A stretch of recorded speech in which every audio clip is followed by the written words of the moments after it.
Hi guys, it's Tammy here, your Pampered Chef consultant, PC. I am coming to you today to show you a couple things. One, our knives. They are awesome. They are very sharp. So I'm getting ready to do an onion, and I'll show you what I'm going to do with that onion. Let me just get it ready. Taking about a quarter of an onion, peeling it, but I want to use our quick chopper. There's two different ways you can do this. Some people put the vegetable or whatever, the nuts, whatever you're using in here, put the lid on it and just chop it. Personally, I normally chop a lot more than that, so I'm not going to do it that way.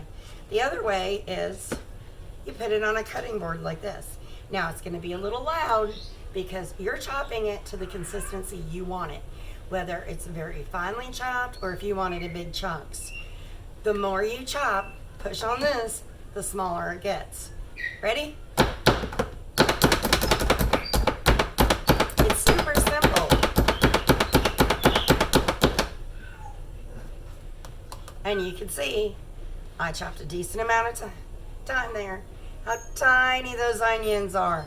Isn't that pretty cool?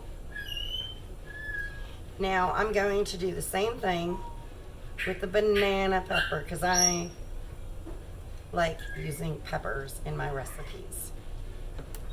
So here's my banana pepper. I personally am not taking the seeds out of it. I don't know if you can see. So I'm just cutting the tip off of it. That's all I'm doing here.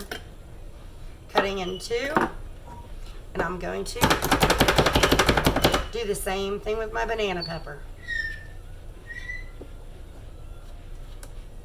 Since I cut it in two, I could have put both pieces in there, but since I'm in the video, I kind of want to show you how easy it is to chop and how finely chopped you can get it.